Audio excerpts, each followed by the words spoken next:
বিরাট কোহলি আজ সম্পূর্ণরূপে ব্যর্থ হয়েছেন। মাত্র 1 রান করলো রোহিত শর্মা, 76 রান করেন শুভমন গিল, 31 রান করেন শ্রেয়স আইয়ার, 48 রান করেন।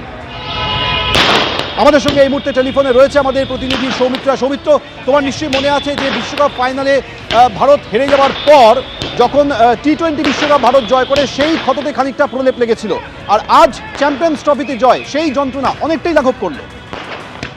একদমই তাই, সেই যন্ত্রণা অনেকটাই লাঘব হলো। এই চ্যাম্পিয়ন্স ট্রফি জয়টা কেন স্পেশাল সৌমেন, তুমি মনে থাকবে তোমার 2017 সালে চ্যাম্পিয়ন্স ট্রফির ফাইনালে ভারত হেরেছিল এবং ফলে ভারতীয় যারা ক্রিকেট প্রেমীরা রয়েছে, ভারতীয় ক্রিকেট দল একেবারেই চাইছিল না যে সেই দুঃস্বপ্নের রাতটা আজকে ফিরে আসুক। ফলে এবারের যে চ্যাম্পিয়ন্স ট্রফি তুমি দেখেছো শুরু থেকেই ভারত একেবারে টিম পারফরমেন্স করেছে, যেন তাদের প্রথম থেকেই লক্ষ্য ছিল যে কোনো করে হোক আজকের এই ট্রফিটা, আজকের এই দিনটা যেন তারা আনবে। ফলে গোটা টুর্নামেন্টটা আমরা দেখেছি টিম ইন্ডিয়া দুর্দান্ত পারফরমেন্স করেছে।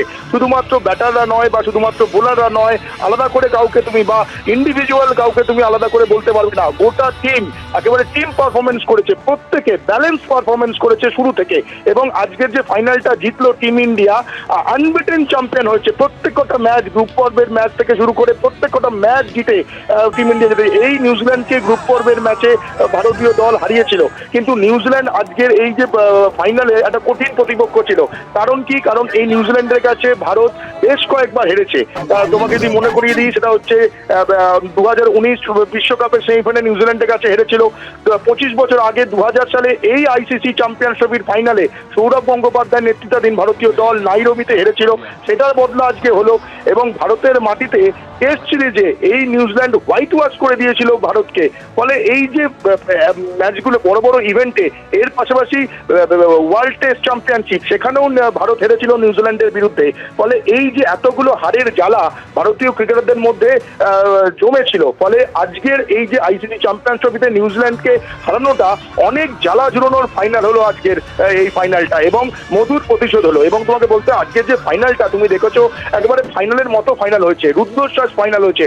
আমরা দেখেছি যে প্রথমেই টসে হেরে যান রোহিত শর্মা, এই নিয়ে টানা 15 বার তিনি টসে হারলেন। ফলে এই আজকের ম্যাচে টস জেতাটা অত্যন্ত ফ্যাক্টর ছিল। কিন্তু রোহিত গুরুনাথ শর্মা বুঝিয়ে দিয়েছেন যে টস জিতেও, রান তাড়া করেও ম্যাচ জেতা যায়। কারণ হবে নাই বা কেন, এই যে ভারতীয় দলে তুমি দেখো আজকে কিন্তু বিরাট কোহলি খেলতে পারেননি। বিরাট কোহলি আজকে ফ্লপ, কিন্তু সেই বিরাট কোহলির ফ্লপ হতে অন্যান্য যারা ব্যাটাররা রয়েছে, অক্ষর প্যাটেল বলো, লোকেশ রাহুল বলো, মিডল অর্ডার যারা, সেই বিরাট কোহলির ফ্লপ যাওয়াটাকে আজকে ঢেকে দিয়েছে। ফলে এই ভারতীয় দলের প্রত্যেকটা ক্রিকেটার তারা কিন্তু নিজস্ব অবদান রেখেছে আজকের এই চ্যাম্পিয়ন হওয়ার পেছনে। ফলে আলাদা করে কাউকে বলার কথা নয়, কিন্তু আজকের দিনে রোহিত গুরুনাথ শর্মার কথা বলতেই হবে। কারণ বিশেষজ্ঞরা বলেন যে ঘরের মধ্যে অনেক রকমের প্ল্যানিং হয়, স্ট্র্যাটেজি হয়, কিন্তু মাঠে গিয়ে সেটা প্রমাণ করাই হচ্ছে আসল কাজ।